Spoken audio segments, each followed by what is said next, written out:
মিঠি, তোর মায়ের ব্যাপারে কথা বলার অধিকার আমার সম্পূর্ণভাবে আছে। এখন তর্ক করার সময় নয় মিঠি, তাই এখনো এইসব কথা বলা বন্ধ কর। তুমি বললেই তো আর হলো না। নতুন কাকু, আমরা কেউ চাইছি না। তুমি শুনছো, তুমি তুমি এখানে আর কথা বলো না। কেন আগ বাড়িয়ে কথা বলতে যাচ্ছ বলো তো?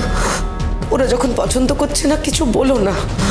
শেষে ভালো মন্দ কিছু হয়ে গেলে তোমার নামটাই। পার্বতী, সব কথার মধ্যে তুমি ঢুকো না। আমি যা করছি ভেবে করছি। আচ্ছা নতুন কাকু, ছেড়ে দাও না। সবাই যখন না করছে তখন ছেড়ে দাও না প্লিজ। আচ্ছা, তোদের কি মনে হচ্ছে আমি ডক্টরের সঙ্গে এমন কোনো কথা বলবো যাতে তোদের মা অসুস্থ হয়ে পড়ে? এমন মনে হচ্ছে? আমার মা সুস্থ হোক অসুস্থ হোক যা খুশি হোক সেটা তোমার দেখার কোনো দরকার নেই। কোনো দরকার নেই নতুন কাকু। যা কিছু হোক সেটা আমরা দেখে নেব। তোমার কিছু জানার কোনো দরকার নেই। বলছি তো তুমি এটার মধ্যে আর নিজেকে জড়িও না। তুমি করছো কেন এত কিছু? কেন করছো? বলছি তো, স্বীকার করছি আমরা। আর কিচ্ছু চাই না তোমার থেকে আমাদের। প্লিজ প্লিজ নতুন কাকু, আর এসবের মধ্যে নিজেকে জড়িও না।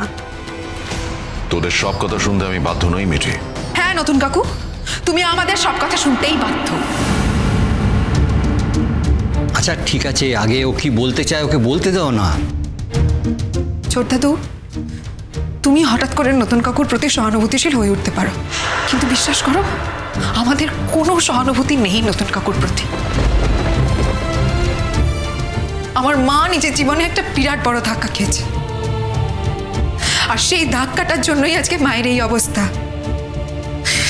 এত বড় একটা রিজেকশন এসছে মায়ের জীবনে। মা এরকম করছে, এরকম ভাবে রিজেক্ট করছে সবকিছু। শেষের দিকে হয়তো খাওয়া দাওয়াও করেনি ঠিক করে। হয়তো বলছিস কেন মিঠি? তুই তো মেয়ে, তুই কেন তোর মাকে জোর করিসনি? কেন দেখাশোনা করিসনি প্রপারলি? সে কি খাচ্ছে না খাচ্ছে কেন দেখিসনি এতদিন? তোর নিজের কোনো দায়িত্ব ছিল না মেয়ে হিসেবে? দেখুন, আপনারা কথা শেষ করে আমার চেম্বারে আসুন। আমি চেম্বারে আছি। ওকে, চলুন। আমি কেয়ার করেছি কি করিনি সেটা অন্য কথা নতুন কাকু, কিন্তু আজকে আমার মায়ের জীবনে যে দুর্যোগটা এসেছে, that is due to you নতুন কাকু। তুমি সারা জীবন ধরে নানান সময় মাকে নানান কথা বলেছ, মাকে ভরসা দিয়েছ, আশ্বাস দিয়েছ।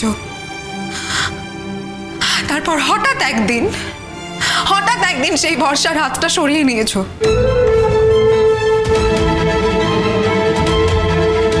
তুমি বিট্রেয়ার, তুমি একজন বিশ্বাসঘাতক। চিরসখা সোম থেকে রবি প্রতিদিন রাত ৯টায় স্টার জলসায় ও জিও হটস্টারে।